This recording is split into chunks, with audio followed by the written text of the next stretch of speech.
আমি অতটুকু জানি, ও বুঝি যে ভালো কাজ করলে ভালো ফলের মাসুল আছে। ভালো কাজ করবেন না, ভালো ফল পাবেন না, ভালো ফল খেতে পারবেন না। ভালো কিছু করবেন, ভালো কিছু পাবেন, এটাই বাস্তবতা।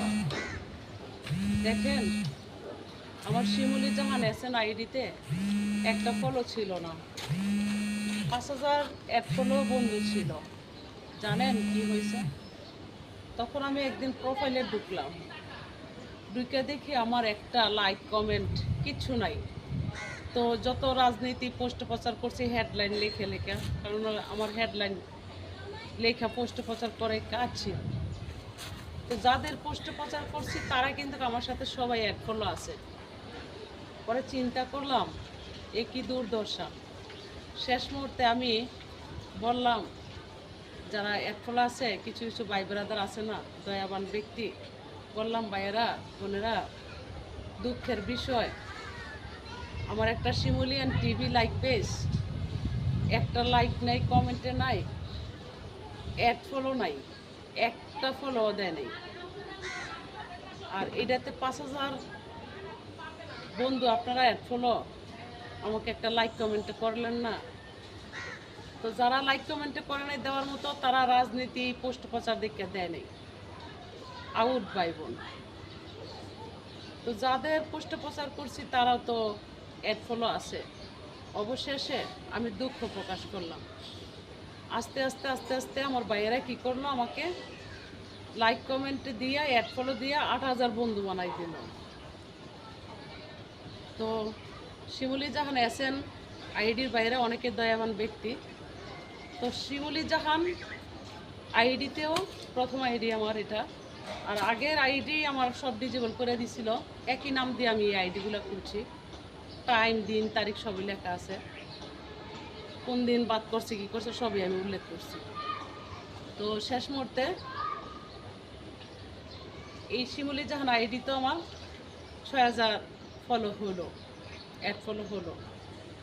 তো অনেকের আমি আনফ্রেন্ড বানাইছি, অবশেষে বাছাই করে করে আনফ্রেন্ড বানাইছি। চিন্তা করলাম পক্ষবাদী আমার এই দুর্দশা।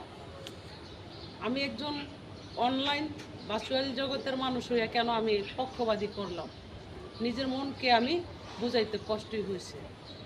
তো চিন্তা করে অবশেষে আমি কাজ শুরু করে দিলাম মনের মতো। আগে এই কাজ করলে কিন্তু এখন যেইভাবে আমি পোস্ট প্রচার করি, আমার মতো আমি অনেকটা এগিয়ে যাইতাম, লক্ষ লক্ষ ফ্যান ফলোয়ার্স হতো। কিন্তু যারা অ্যাড ফলো ছিল, এখনও যারা অ্যাড ফলো আছে, লাইক কমেন্টে করে না। তো যারা লাইক কমেন্টে করে না, কিছু কিছু বড় দেখায়, ওইসব লোক যেন আমার আইডিতে না থাকে। এসব লোকদের আমার প্রয়োজন নাই, সাপ সাপ কথা। আর আমি এখন বুঝি, তখন আমি বুঝি নাই। বিপদে পড়লে কেউ 10 টাকা দিয়ে রাখবে না, অনেকে স্ক্রিনে তুললে টোল করবে, এই করে সেই করে সেই করে। যে করে কেন করে সেটাও জানতে হবে।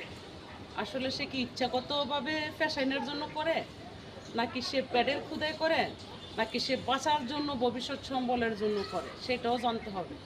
একটা মানুষের হেয় করার আগে এটাও ভাবতে হবে। হ্যাঁ, যারা বিশৃঙ্খলা করে, মানে সমাজ নষ্ট করে, তাদেরকে স্ক্রিনে তুললে প্রতিবাদ করাই ভালো মানুষের কাজ আমি মনে করি। তো আমি বিপদে পড়ে দেখছি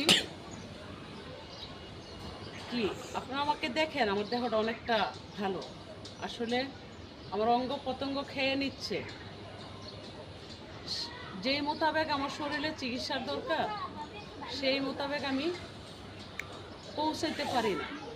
তো চেষ্টা করি নিজের ক্ষমতায় যদিও আমি চিকিৎসা করতে পারি, ভালো থাকতে পারবো। তবে আল্লাহ না বাঁচাইলে কারো ক্ষমতা নাই, এটাও সত্যি। তবে উছিলা লাগে, চেষ্টা করতে হয়। ধরেন আপনার ডায়াবেটিস যাদের, তাদের কিন্তু অঙ্গ প্রত্যঙ্গ চলে যায়। নিয়ন্ত্রণে যদি না থাকে, টাইম টেবিলে যদি খাবার না খায়, মেনে যদি না চলে, তাদের কিডনি যাইতে পারে, তাদের যে কোনো মুহূর্তে তারা স্ট্রোক করতে পারে বা তাদের হাত পা চলে যেতে পারে। তো একটা রোগের থেকে কিন্তু আরেকটা রোগে ধরে, তাই সকলে সতর্ক সাবধান থাকবে। যে আমি কথা বলার আগে ভেবে চিন্তা কথা বলি যে কী কথা বললে কি হবে। আমি যেটা করতে পারবো না এখন সেটা করতে পারবো না। আমি অনেক অপেক্ষা করছি যে যাদের হয়ে কাজ করছি ঠিক আছে, দেখি তারা আমাকে স্মরণ করে কিনা। খাদ্য আছে না, আর আমি গুতা খাইতে চাই না, যেটা দেশের ভাষা বলে খাদ্য গুতা খাইতে চাই না, মানে উর্ফে করে আর আমি কথা বলতে চাই না। সম্মান দিবা, সম্মান দিব, সম্মান দিবা না। তোমাদের দুয়ারে আমি যাওয়ার মতো নারী না। যদি 10 দিন না খেয়ে থাকি, প্রয়োজনে পানি খেয়া ক্ষুধা তালার উপরে হাত দিলা বাঁচার চেষ্টা করবো, তবে কিছু কিছু দুয়ারে আমি শিমুলি জাহান যাই না। কারণ যাদেরকে আমি চিনতে পারি আর যারা আমার কাছে নিকৃষ্ট মানুষ ধরা খায়, তারা আর আমার কাছে আপনজন বলতে পারে না। হ্যাঁ, দেশের স্বার্থে, জনতার স্বার্থে একটা মানুষের মনে কইরা মাঝে মধ্যে কিছু কথা সত্যটা তুলে ধরে। আমার আর সম্ভব না পক্ষবাদী করা। বাসা এখন একটাই দেই, বিপদে পড়েও দেখলাম, ভালো থাকতে দেখলাম, এখনও দেখে যাচ্ছি কি হবে আর কি পাওয়া যাবে। যাদের মন নাই, যদিও তাদের আত্মা বড় হয়, মন মানসিকতা সুন্দর থাকে, তারই বড় বলে। আর যারা ধন সম্পদের মালিক, কোটি কোটি টাকার মালিক, ফকিরে ভিক্ষা দেওয়ার মতন মন মানসিকতা থাকে না, তাদেরকেই ফকির বলে। নাকি ভুল বললাম ভাইয়েরা? ভালো থাকবেন, খুদা হাফেজ, আসসালামু আলাইকুম। ভালো লাগলে লাইক কমেন্টে শেয়ার করবেন।